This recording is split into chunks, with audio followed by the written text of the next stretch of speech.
نحمده ونصلي ونسلم على رسوله الكريم. أما بعد فأعوذ بالله من الشيطان الرجيم. بسم الله الرحمن الرحيم.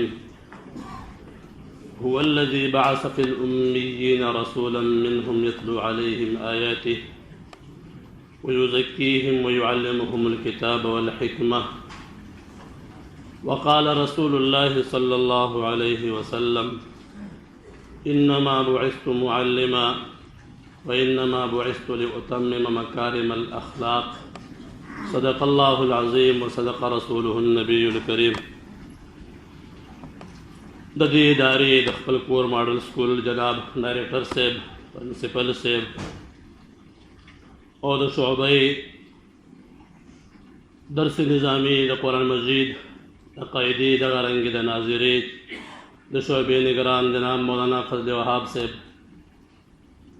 او دې ادارې جمله اساتذه کرام، د دې طلبه کرام او د هغوی سرپرستانو حضراتو، د انتهایی شکرګزار یم ستاسو د حضراتو چې تاسو ماته دا شرف او دا سعادت راکړو. تاسو زه خپلې ادارې ته خپل دې پروګرام ته راوغوښتم. ستاسو انتهایی شکرګزار او ډېر ستاسو نه په دې خبره باندې خوشحاله یم. الله تبارک وتعالی یې دې په عوض کې موږ او تاسو ټولو ته د قیامت په ورځ د نبي کریم صلی الله علیه وسلم په خپو مبارکو کې میدان محشر کې د الله تبارک وتعالی د عرش د سوري لاندې ځای راکړي. لکه څنګه چې نن موږ تاسو دلته د قرآن مجید او دې طلبه کرامو د قرآن مجید د ختم په سعادت کې په خوشحالۍ کې دلته شریک یو. الله تبارک وتعالی د دې خوشحالۍ الله پاک اظهار فرمایلی دی. دنیا کې قسمه قسمه خوشحالۍ کېږي. یو سړی د هغه بچی پیدا شي، د بچی د پیدایش هم خوشحالي، په هغې باندې خلک د خوشحالۍ اظهار کوي.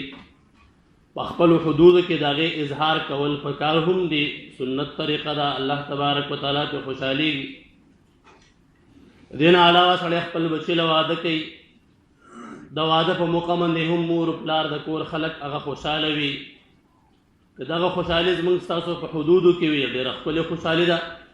مقصود د چې په هغې باندې موږ د خوشحالۍ اظهار وکړو. د حدودو نه بهر وتل هغه هر ځای کې ممنوع دي. دغه رنګ زموږ ستاسو ماشوم هغه د خپلې ادارې نه فارغ شي، هغه ته ښه نوکري میلو شي، ښه جاب میلو شي، په دې باندې مور پلار خوشحاله وي. او دغه رنګ یو نوجوان ته یو حلال کاروبار هغه میلو شي، هغه پې خوشحاله وي، مور پلار پې خوشحاله. د خوشحالۍ اظهار پکار دی، خوشحالي کول پکار دی. لیکن یوه هغه خوشحالي ده چې دغه خوشحالۍ الله تبارک وتعالی موږ ته حکم کړی دی. خوشحالۍ باندې تاسو راجمع شئ، خوشحاله شئ. دې خوشحالۍ باندې د چا چې خوشحالي هغه هم خوشحالي، د هغه مور پلار هم خوشحالي، اساتذه کرام ادارې والا هم خوشحالي. او دې خوشحالۍ باندې د الله تبارک وتعالی فرښتې هم خوشحالي. او په دې خوشحالۍ الله تبارک وتعالی په خپله د خوشحالۍ اعلان فرمایلی. دا کومه خوشحالي ده؟ دا د الله تبارک وتعالی د کلام د ختم خوشحالي ده. قل بفضل الله وبرحمته فبذلك فليفرحوا هو خير مما يجمعون. علماء کرامو مفسرینو د قرآن مجید چې دی په تشریح کې د دې آیت په تفسیر کې لیکلي چې دی د قرآن مجید ختم، د قرآن مجید د علومو حاصلول، د هغې برکات او د هغې د معانی او د هغې د ترجمې ختم مراد دی، د هغې اختتام مراد دی. نو داسې خوشحالۍ باندې د خوشحالۍ اظهار کول دا د الله تبارک وتعالی د خوشحالۍ سره خپله خوشحالي میلاوهل دی. الله تبارک وتعالی د موږ تاسو ټولو ته دا خوشحالي د دنیا او د آخرت نصیب وفرمایي. دلته چونکې د دې ادارې اساتذه کرام او د هغې سټوډنټان حضرات دلته هغوی تشریف فرمایي. ټول ملګري انتهایي وخت مختصر دی، مختصر یو څو خبرې عرض کول غواړم. اساتذه کرام په دنیا کې د ټول نه معزز خلک، د ټول نه قابل احترام خلک، د ټول نه زیات عزت والا منصب، د ټول نه زیات د ذمهدارۍ والا منصب او د ټول نه زیات چې دی هغه خیر رسونکی منصب هغه استازي ده. د ټول نه لوی منصب په دنیا کې هغه استاز جوړېدل دی. نبی کریم صلی الله علیه وسلم الله تبارک وتعالی معلم را لېږلی. انما بعثت معلما. د نبی علیه الصلاة والسلام د راتلل نه مخکې په عرب دنیا کې په عامه دنیا کې د علم رڼا نه وه، هېڅ قسم د علم رڼا نه وه. زموږ یو ملګري بیان کو تاریخ واقعاتو سره چې د نبي علیه الصلاة وسلام احسان دی په امت باندې، په تمام امت باندې، په تمام انسانیت باندې، چې نبی کریم صلی الله علیه وسلم امت ته علم ورکړ. دې نه مخکې عربو کې د علم هېڅ رڼا نه وه. بهر دنیا کې هغه وخت چې کوم لوی لوی حکومتونو هغه وخت کې د علم رڼا او د علم یعنې دا علوم زده کول، د هغه وخت کوم علومو دا به صرف شاهي خاندان کول. عوامو باندې په رعایا باندې د دې خبرې پابندي وه چې تاسو به علوم نه زده کوئ، تاسو به مهارت او فنون نه زده کوئ. دا خو د نبی کریم صلی الله علیه وسلم د راتللو د ایمان او د اسلام هغه خوبي ده، د هغې برکات دي چې الله تبارک وتعالی د ټول نه لومبی آیت په نبی کریم صلی الله علیه وسلم باندې راولېږه، اقرأ باسم ربک الذي خلق. دو الفاظ علماء کرامو دلته تفسیر لیکي، اقرأ باسم ربک، لولا علم، تعلیم، معلومات، د علم د الله تبارک وتعالی معرفت، د تمام علومو د حاصلولو مقصد د الله سره تعلق پیدا کول. هغې پسې فوراً بسم ربک، اولولا سولولا الله تبارک وتعالی نوم. دې وجې نه تعلیم هر څومره چې وي، څومره تعلیم چې حاصلېږي، دی به بالآخر انسان به د الله په معرفت باندې مجبوره کوي. فیض الفقار صاحب په خپل کتاب کې یو واقعه لیکلې چې یو انګریز چې دی بحریه جهاز د هغې کیپټن، هغه بحریه جهاز ډېر زیات دی په مذهب باندې عیسایي و، او د ډېرې زمانې نه دی په هغې کې چې دی د هغې کیپټن و، په هغې کې کپتان و، هغه جهاز چې دی دا به یې چلاو، د هغې مکمل ذمهداري دا د په سر باندې وه. دی وایي ما به ډېر زیات چې دی معلومات حاصلول. د قرآن مجید یو آیت د الله تبارک وتعالی سورې نور کې فرمایي چې دومره تیارې چې هغه تیارو لپاسه تیارې چې یو انسان دومره قریب شي چې دومره تیارې چې انسان خپل ځان خپل د لاس احساس نشي کولی. ما وایي دا به څنګه کېږي چې دومره تیارې لپاسه تیاره او د هغې لپاسه بله تیاره چې انسان ته به د خپل ځان احساس نه کېږي. ما سفر کو بحر الکاهل کې زموږ جهاز هغه چې دی هغه هلته راګیر شو بحر الکاهل کې.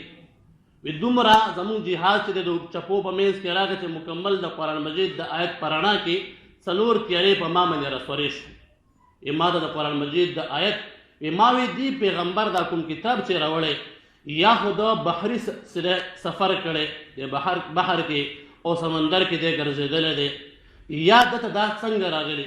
ما چې بیا معلومات شروع کړه د نبی علیه الصلاة وسلام هیڅ بحري چې دی سفر، سمندري سفر، دا ما ته معلوم نه شو. ما وی چې دا کتاب مې وکته، ما وی دا اندازه د دې کتاب دا ده چې دا د نبی علیه الصلاة وسلام خپل تاریخي کتاب نه دی، دا د رب کائنات د رب العالمین کتاب دی. نو هغه بیا بالآخر الله تبارک وتعالی هغه ته ایمان نصیب کړو. الله تبارک وتعالی فرمایي ویتفکرون فی خلق السماوات والارض ربنا ما خلقت هذا باطلا. د هر علم انتها د الله معرفت دی، د هر علم انتها د الله تبارک وتعالی معرفت دی. که یو سړی په هر یو فن کې د دنیا په فنونو کې یا هغه چې دی په څه کې ماهر وي، که دې مهارت دی الله تبارک وتعالی معرفت ته ورسو، دا یې د علم رڼا ده. نو موږ او تاسو اساتذه کرام دا لوی منصب الله تبارک وتعالی اساتذه کرامو ته ورکړی. د استادانو په لاس کې 2 خبرې موږ تاسو ذکر کوو، تعلیم او تربیت. تعلیم او تربیت. تعلیم دا هر سړی ورکولی شي، تعلیم هر سړی ورکولی شي، څومره چې ماهر یې، څومره قابل یې، ذهین یې، هغه عمره به تعلیم یې ډېر زده کړی، ډېر به ورکړي. د تعلیم سره دویم لفظ تربیت. تربیت چې دا خاص منصب دی، تربیت دا یو خاص منصب دی او لویه ذمهداري دا تربیت ده. نو اساتذه کرامو ته د تعلیم سره سره د تربیت منصب حواله دی، او چې کله اساتذه کرام د خپل تعلیم سره سره د ښودنې سره سره د خپلو علومو سره سره د خپلو شاګردانو او د خپلو ماتحتو تربیت کوي، دا انسان دا کامیاب انسان دا کامیاب استاد دی. مثالی استاد یو کتاب دی، نو هغې کې د استاد لپاره ډېر صفات لیکلي. د استاد لپاره د ټول نه بهتره صفت هغه دا چې د په زړه کې به د خپل شاګرد خیرخواهي موجود وي. دې وجه نه اساتذه کرام حضرات ته هر ځای کې چې انتهایي په ادب او احترام سره دا خبره کوم اساتذه کرامو ځان ته به نوکر نه وایي. موږ اساتذه کرام نوکران نه دي، دا نه د سرکار نوکران دي، دا نه د سکولو د ادارې نوکران دي، دا ذمه داران حضرات دي. که نوکر یې ځان ته وایي د حیثیت راوغورځوه. استاد نوکر نه دی، استاد معلم دی، استاد مربي دی، استاد ذمه دار دی. احساس ذمه دارۍ په خپله به احساس کوي او بل ته به احساس ذمه داري ورکوي. د اساتذه کرامو که تاسو خیال کړی موږ واړه به موږ ته مور و پلار دعا خو د دعا کې به اولنی ټکی یا الله زما مور و پلار وبخه او زما استادان اقداران وبخه. یعنې دا لفظ موږ هر یو کس ته یاد شوی دی، که پوهېږي او که نه پوهېږي، خو چې دعا کوي خدای زما مور و پلار وبخه او خدای زما استادان حقداران وبخه. د استاد خو دومره مرتبه ده چې په دعا کې دا د ټول نړومبی راځي، خپل حاجت وروستو دی، د ځان دپاره څه غواړي هغه وروستو، لیکن د استاد ټکی چې په خولې باندې راځي الله تبارک وتعالی نه د استاد دپاره د مغفرت سوال کوي. د اساتذه کرامو ډېر لویه مرتبه، ډېر لوی منصب دی. دې سره سره د اکثر دې ملګرو ته یم زموږ د مدرسې چې څومره معلمین اساتذه کرام دي یا چې څومره علما خطبا حضرات دي، دوی ته زه یم چې زمونږ هم ټیک د خپله ذمه داري ده، موږ ته هم یو خلک چې د هغه مخې ته ناست دي خبره اتره اورې کوو، لیکن څومره ذمه داري او څومره لوی کار چې د عصري ادارو اساتذه کرامو ته حواله دی، د دوی ذمه داري د علماو نه زیاته ده. د خبره د اساتذه کرامو ته کوم د دوی ذمه داري د علماو نه زیاته ده. موږ ته روغ خلک راځي، ما ته چې مدرسې ته راځي یا به تبلیغي زوی یا به د عالم زوی یا به یو داسې سړی چې هغه په خپله په دین برابر هغه به خپل بچی راولي یا به غالب کې په خپله شعور او احساس هغه به په خپله راځي. تاسو ته چې کوم خلک راځي هغه د دنیا په اعتبار سره ماشاءالله ډېر ښه وي، لیکن د هغوی چې دیني تربیت ډېر کم شوی. دلته چې تاسو کوم تربیت د ماشومانو اساتذه کرام کولی شي، د علما نه ډېر کولی شئ، د مبلغین نه ډېر کولی شئ. زموږ ستاسو لپاره یو شاګرد الله تبارک وتعالی هغه کامیاب کی او د یو شاګرد په ذریعې باندې الله تبارک وتعالی یو انسان ته هدایت نصیب کو. زما استاد 50 سال د استادۍ حق ادا شو، زما استاد 50 سال د استادۍ دا حق ادا شو. دیو جنا زه دې ملګرو ته خبره کوم، زه یم چې کله ملګرو کې یو کس په علم کې په هنر کې په قابلیت کې زیاتی د یو ملګرو د یو بل سره حسد راتللی شي. بېګا مې د طلبه کرامو ته خبره کوله، مې د ملګرو کې چې کله یو کس ډېر قابل شي بل کم پاتې شي حسد راتلی شي، دې زمانه ولې مخکې شو. لیکن که چېرې د یو استاد شاګرد هغه په قابلیت کې د استاد نه زیات شي، استاد ورسره حسد نه کوي، استاد به ښه خوشحالېږي، وایي دا زما شاګرد دی، ښه به خوشحالېږي. یو د پلار بچی هغه چې د هغه په قابلیت کې د پلار نه زیات شي، پلار د بچي سره دا حسد نه کوي، پلار به ښه خوشحالېږي، وایي دا زما نه زیات شو. دا زموږ شاګردان دا زموږ دپاره نمایندګان دي تر قیامته پورې، آینده نسل لپاره د دې شاګردانو بهترین تربیت اساتذه کرامو کو. دا خبره زه عرض کوم که چېرې دې ټولو انسان طور یو استاد دلته د زمانې نه استاد دی، نوجوانۍ کې راغلی ګیرې سپینه شوه او اخر چې دی دې ځای نه ریټایر شو، دې ټول عمر کې دې استاد دپاره یو شاګرد الله تبارک وتعالی داسې پیدا کړ چې هغه کامیابه شو او د هغه په وجه الله تبارک وتعالی یو انسان ته هدایت نصیب کړ. دا زما استاد هدایت زما استاد مغفرت دپاره کافي ده. دا څومره طلبه کرام تاسو ته موږ تاسو ته ناست دي، دا دې ټول د دې قوم بچي دي. دا خبره مو یاد ساتئ، یو مشر کس خبره ده د سکول استاد لري خپلې خبرې کړې، وی شاګردانو ته د ټول نه زیات قابل خپل استاد ښکارېږي او بچي ته د ټول نه زیات غیرتي خپل پلار ښکاري. خدای دې کړي هغه د کمزورۍ وجه نه، لیکن خپل شاګرد ته د ټول نه زیات قابل خپل استاد ښکارېږي. دې ماشومان ته موږ تاسو یو خبره وکړو د دوی په ذهن کې کښېني، وایي چې موږ ته سر داسې ویل دي، موږ ته قاري صاحب داسې ویل دي، موږ ته استاد داسې ویل دي. دا خبره د شاګرد په زړه کې الله تبارک وتعالی د برې نه راکوزوي. دا یو نسبت دی دې طلباو سره، دې شاګردانو سره زموږ عمر دی، دوی سره هغه زموږ بې تکلفي ده او کوم علم چې بې تکلفۍ سره راځي هغه الله تبارک وتعالی د ذهن نه ذهن ته او د زړه نه الله تبارک وتعالی زړه ته کوزوي. دا دې شاګردان ته موږ ستاسو دا علوم منتقل کېږي. الله دې زموږ هغه قابل شاګردان الله راولي چې موږ پرې فخر کوو، موږ پرې خوشحاله یو. بهرحال اساتذه کرامو او به طور خاص د سکول د ادارو چې څومره اساتذه کرام دي، ډېره لویه ذمه داري هغه زموږ ستاسو په سر باندې ده. تاسو هغه تربیت کولی شئ چې موږ نشو کولی. ما ته خو جومات ته چې سړی راځي یا خطبې له راځي یا 15 منټو له راځي، تاسو ته خو دا د خلکو د لویو خلکو بچي د مالدار نه مالداره سړی د لوی منصب والا د لوی حیثیت والا چې د هغه لاس رسېږي دا ټول بچي تاسو ته مخې ته ناست دي. دې بچو تاسو په داسې انداز سره تربیت کولی شئ چې دوی په دې معاشره کې یو بهترینه تبدیلي راوستلی شي، دوی کې د امانتداران د امت جوړېدلی شي.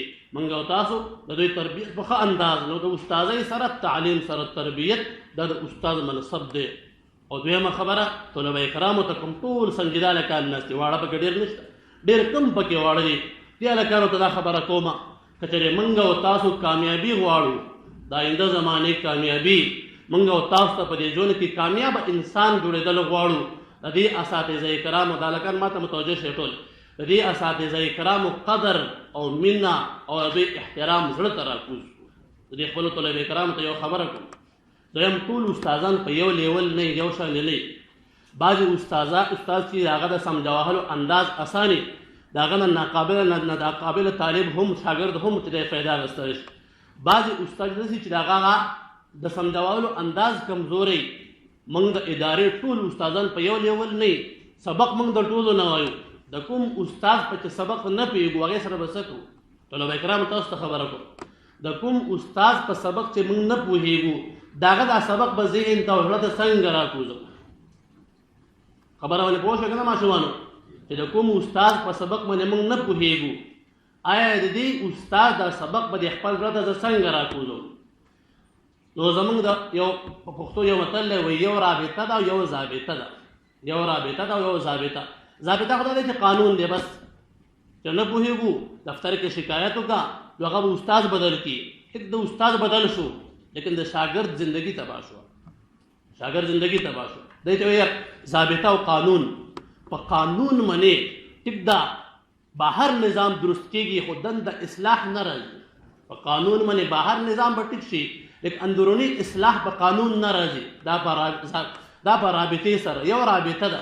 رابطه ده یو کس سره زما کار دی، که قانوني لاره اختیار هم عام طور موږ داسې چلېږي، قانوني لاره موږ نه کېږي، لاړ شي د هغه کور ته، هغه محنت سماجتو کې څه ورلوي سي ویارې چې ستا کار به وشي، ستا کار به وشي. دلته د علم د حصول دپاره د استاد نه د فایدې اخیستلو دپاره اوس ضابطه نه رابطه پکار ده. د دې استاد څخه مینه شروع کړه، د دې استاد قدر زړه ته راکوز کړه. الله تبارک وتعالی به هغه کتاب چې ته بهر د هغه په کتاب نه پوهېږې لیکن د دې استاد سره ستا مینه پیدا شوه، زړه کې د احترام راوستو، هغه له تحفه او ډالۍ ویسه، د هغه مینه خپل زړه ته. یعنې زموږ دا استاد مولانا عبدالحق صاحب خبره ده وي دې صورت کې یا په دا استاد په زړه کې کښېنوه یا ته په خپله د استاد په زړه کې کښېنه. طلبه کرامو تاسو ته یم یا استاد په خپل زړه کې کښېنوه، راشه د استاد مینه زړه ته دومره راوله چې د استاد زما په زړه کې ناست دی. نو چې استاد په زړه کې ناست یم د علم په د استاد په سینه کې دی، هغه الله پاک خود به خود زما سینې ته رامنتقل کړو. یا د استاد په زړه او په سینه کې کښېنه چې هغه ته ته خوښ شوې، دا استاد به ستا دپاره دعاګانې کوي، دی به ستا دپاره د خیر سوال کوي او داسې انداز سره بیا خود به خود د دې شاګرد زړه ته الله تبارک وتعالی علم منتقل کوي. نو د استادانو نه که فایده اخیستل غواړو طلبه کرامو، نو د استادانو قدر او احترام دا یاد ساتئ طلبه کرامو. نن سبا خو معاشره دې طرف ته روانه ده چې د استاد او د شاګرد هغه دوری پیدا کوي، لرېوالی پیدا کوي. پخوا به دې اساتذه کرامو د خپل شاګردانو وهل، استاد به ترې خفه شو، دا شاګردان به پسې کور ته لاړو او وبه یې ژړل ورته، هغه به یې رضا کړو، استاد به بیا خوشحاله شو. نن سبا خبره الټه شوې ده، استاد معمولی شاګرد ته څه وایي، شاګرد په هغه باندې شکایت کوي، دفتر کې شکایت کوي، مور و پلار ته شکایت کوي او که دغه نه بیا لاړ شي پولیسو ته رپورټ کوي زه یې وهلی یم. داسې شاګرد چېرته هم آینده مستقبل کې خیر نشي موندلی، داسې شاګرد خیر نشي موندلی. دا هندوستان چې کوم مشهور اخرنۍ بادشاهانو کې عالمگیر بادشاه تېر شوی دی، د هغه زوی دی محمد عالم. د محمد عالم استاد چې ملا جیون رحمه الله زموږ د فقه د اصول کتاب یې لیکل دی، نور الانوار ډېر غټ کتاب دی. هغه کتاب د طالبانو ته موږ په 2 کالو کې وایو او یې ملا جیون رحمه الله دا ټوټلي کتاب په 35 ورځو کې مکه مدینه منوره کې لیکلی، په 35 ورځو کې بغیر د اسبابونه، یعنې د هغه سره نور کتابونه نه وو، د یادونه یې لیکلی مدینه منوره کې د کتاب په اول کې لیکلي چې دا ټوټل ما په 35 ورځو کې دا کتاب لیکلی. او دې طلبه کرامو ته یې موږ پړاوو نو 4مه درجه کې نیم یو استاذ پړاو یې نیم بل او 5مه درجه کې د هغې قیاس چې دی په محصه پړاویږي. نو دومره دا غټ عالم و. نو دا ملا دیوان رحمه الله دا د عالمگیر بادشاه چې دی د هغه د زوی د محمد عالم استاد. یو ورځ محمد عالم لیټ راغی او د استاد د خپل شاګرد ډېر زیات ووهو، ډېر زیات یې ونیو، هغه من د وهلو هغه اثرات ښکاره شو. بهرحال دی خفه شو چې مالک مې ووهه، د بادشاه زوی دی، اوس به زما سره قلم کېږي، خبره ختمه. د بادشاه د خوی څه بدلوي، کله یو شان کله بل شان، که پلار یې خفه شو بس د ملا دیوان سر به قلم وي. دویمه ورځ دی راغی خپل مسند باندې کېناست او د هغه زوی چې دی محمد عالم ډېر زیات په احترام سره او د استاد خپې ته کېناسته، ویې ژړل ویې ژړل ویې ژړل. وی جي تاسو بېګا زه درتلمه، ما تاسو نه بېګا معافي غوښته، لیکن ما وی چې دوی به دوی چې د خوب کې به خلل راشي، فرق را نشي، ما تاسو ته تکلیف در ونه رسېږي. وی زه خو په دې یېرېدم ملا دیوان وی، ما وی که ته خپل پلار ته هلو وی چې ده زه وهلی یم زما به سر قلم کېږي. استاد جي تاسو څه دپاره وهلی یم؟ د خیر دپاره، د فایدې دپاره. د بادشاه زوی دی، الله پاک دغه بادشاهانو نه خیر خور کړی و. د استاد احترام یې په زړه کې موجود و. که چېرې طلبه کرام او سټوډنټان دوی دا ویل غواړي چې موږ د الله پاک خیر خور کړي، موږ د الله پاک یو مفید انسان او یو خیر رسا انسان الله تبارک وتعالی زموږ نه جوړ کړي، د دې استادانو قدر په زړه کې کېنو. د استاد قدر په زړه کې ناستو، الله تبارک وتعالی به ډېر غریبانان خلک وو، د هغوی بچو په داسې انداز کې سکول ویل دی. ما ته ډېر شی زموږ د علاقو معلوم دي، زموږ د چکې سره دو بل ډاکټر رحمت الله صاحب به تاسو پېژنئ، دوی په داسې انداز کې سکول ویلی چې پلار دوی له 1 روپۍ نه ده ورکړې. غریبانانو ځان له دیاړي کړي او چې د هغه وخت سره به څونه سختې دوی برداشت کړي، لیکن د پلار احترام یې ساتلی، د پلار ته چېرته شکایت نه دی رسولی. ما دغه دا دي الله پاک د هغوی نه د دنیا په اعتبار سره الله پاک څومره ډېر اوچت خلک وخېجول او د هغې سره سره دینداري د هغو هم الله تبارک وتعالی ورکړې زموږ د مخې ده. ډېر کسان موږ ته معلوم دي دا هم دینداري ده. یو عام مسلمان چې د هغه د فیس وس نه کېږي او ته ورته فیس معاف کړي، دا لویه دینداري ده. یو غریب سره تا ښه وکړه نو الله تبارک وتعالی دنیا هم ورکړه، آخرت هم ورکړه. دا د استادانو په قدر منې، په احترام منې او په لویې حوصلې باندې. نو که چېرې دا طلبه کرام سټوډنټان دوی دا کول ویل غواړي چې الله په خپله مستقبل راکړي، روښانه مستقبل راکړي او موږ د معاشرې یو کامیاب انسان جوړ شو، د دې اساتذه کرامو نه علوم حاصل کړي په داسې انداز چې په هغې کې شکایت نه وي. یو استاد باندې سوال کول دی، استاد په سوال خوشحالېږي. د دې طالبانو ته اکثر وایم څوک طالب سوال وکړي زموږ یو اعتراض دی، یو سوال دی. سوال او اعتراض کې فرق دی. اعتراض د دې لپاره چې زه استاد پساو کړم، د دې لپاره ډېر شاګردان داسې اعتراض کوي چې د استاد زه پساو کړم چې دی په څه خبره کې پسو شي. ټیک ده ستا قابلیت خو ښکاره شو، خو علم کې به د نور نه وي، تا نه به خیر نه خورېږي. یو سوال لږي، سوال 2 اندازه دي. یو سوال انداز دا دی چې زه نه پوهېږم، استاد باندې سوال وکړم، استاد ما د سوال حوصله افزایي وکړي، دغه سوال جواب راکړي. نو دې سوال څومره فایده ده؟ وایي حسن السوال نصف العلم. تا سوال وکړو او ستا په وجه ټولو شاګردانو ته الله پاک علم ورسو. دویم صورت دا دی چې یو خبره باندې زه پوهېږم، دا سوال د دې دپاره کومه چې دا نور ملګري هم څه زده کړي. دا سوال د دې دپاره کومه ټیک د ما نه راځي، خو سوال مې په کلاس کې د دې دپاره وکړو چې د نورو ملګرو ته خیر ورسېږي. دا هم بهترین سوال دی، دا خیرخواهي ده، دا هم بهترین سوال دی. لیکن اعتراض د دې دپاره چې دومره خپل قابلیت ښکاره کړم چې استاد پساو کړم، ټیک ده چې تا خو په استاد اعتراض وکړه، الله به د استاد لاج ساتي، یاد ساتي. الله تبارک وتعالی د استاد عزت ساتي. استاد محترم دارالعلوم کراچۍ کې مفتی رفیع عثماني صاحب دامت برکاتهم العالیه، هغه به وایي دا د هر دا اساتذه کرام هم انشاءالله کېدای شي زما سره دې خبرې تایید وکړي چې کله کله موږ کلاس ته راشو. هغوی فرمایل موږ کلاس ته راشو، په دې کلاس کې به د خپل ځای ناست یم یا ولاړ یم لیکچر ورکوم، ذهن کې مې یو سوال راشي که دا شاګرد دا سوال وکړو، دې سوال جواب خو زما سره نشته. نو هغه وایي کله یو پېره داسې کلاس ته داخل شوم، یو وخت به مې داخله کړې وه او یو وخت به مې د دروازې نه بهر وه. مشکات شریف یو روایت و، ما وی چې یاره دا یو سوال مې په ذهن کې راکوز شو، که چېرې یو شاګرد دا سوال وکړي دې سوال جواب خو زما سره نشته. ما زه 6 کاله ما مشکات پړاو کړی دی او اوسه پورې چا سوال نه دی کړی، نه بل څوک د دغه زوی چې نن به سوال وکړي. چې کله دغه ځای ته ورسېدم یو طالب لاس کړ استاد جی میرا کې اشکال دی. ما یې زه وشوه چېرته اشکال یې کو چې کوم که بهرحال د هغوی خپله یو انداز و، خپل انداز د استاد لپاره اختیارول پکار دي. چې کله بچا خپل سوال وکړو نو هغه وی آپ دوبارہ پوچھیے آپ نے کیا بتایا. تو سوال به با شاګرد باندې دوهراو کو ځان به په سوال پوه کړ شاګردان به پوه کړل به به دغه خپل وی دا سوال دوهراو کو ما جواب ورکو بهر حال دوی خو مطمئن شو لکه خو مطمئن شو په ځخ په خپل په غیمه مطمئن نوم بلاړم واپس التعلیق السبیل مشکل شرح یا غنیو کتل اق جواب بعینه باغی کې دي کوم جواب ماغوي تور کړو نو دې پورې خبره کوله چې علم د الله صفت دی علم د الله تبارک وتعالى صفت دی دا د الله د طرفنا د استاد په واسطه سره شاګردانو ته تقسیمېږي علم د الله صفت دی د الله د طرفنا د استاد په واسطه سره شاګردانو ته تقسیمېږي کله شاګرد کې طلب صادق موجود کله کله ډېرې پیرې الله پاک د شاګرد د برکت نه استاد ته علم نصیب کړي ډېر کرتا دا ساده ذکرام کې لري تایید کی ډېر کرتا یو شاګرد یو سوال کړي لکه ابو الله زمنګا کمبر کې یو درس صرف یو پیریډ لافته کې زم یو ماشوم یو سوال وکړو نو هغه ماشوم ته ما وی مې دا سوال د مانکوټ په مدرسه کې ما تقریبا 15 شپږ کاله د نحوی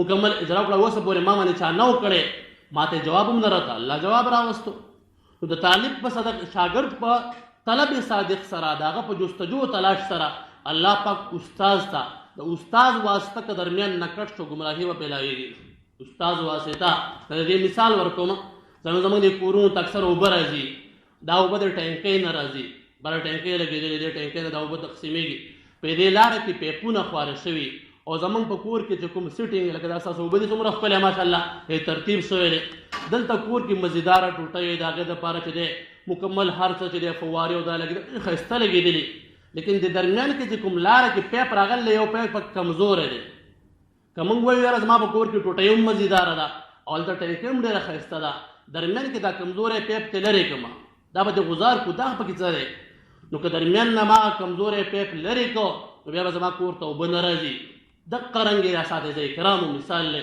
که دې ټول علم کې او په دې ټول کلاس کې زما په استادانو کې یو کمزوری استادو ما یې دا یو ته لرې کړه یو استاد د منځ نه لرې کړه د قدر نه کوم د احترام نه کوم او دی چې موږ ته سبق نه پړاوي که داسې انداز سره د شاګردانو په ذهن کې دا سوال راغی یا شکایت وشو دې شاګردانو ته ټیک ده ته به ډېر قابلې او ته به هر څه لیکن ستا زړه ته به د علم نور نه راکوزېږي زړه ته به د علم هغه نورانیت او د هغې قوت او فایده به نه حاصلېږي د دې مثال هغه ټوټۍ شوه چې کوم کور کې لګېدلې ټینکۍ هم مزیدار ښکلی سکول دی هر څه اداره مضبوط اداره ده درمیان کې د استاد واسطه ته درمیان نه پیپ کټ کړو په کوم پیپ کې چې موږ ته اوبه راتلي کوم پیپ په واسطې سره موږ ته علم راته دا پیپ کټ شو د هغې احترام ونه کړلی شو که چېرې اساتذه کرامو هغوی د تربیت په انداز سره د خیرخواهۍ په انداز سره د خپلو شاګردانو تربیت شروع کړو دا زموږ او ستاسو دپاره که تنخوا کمه یو که ډېرې استادانو تنخواګانې عام طور باندې کمې د نورو ادارو والو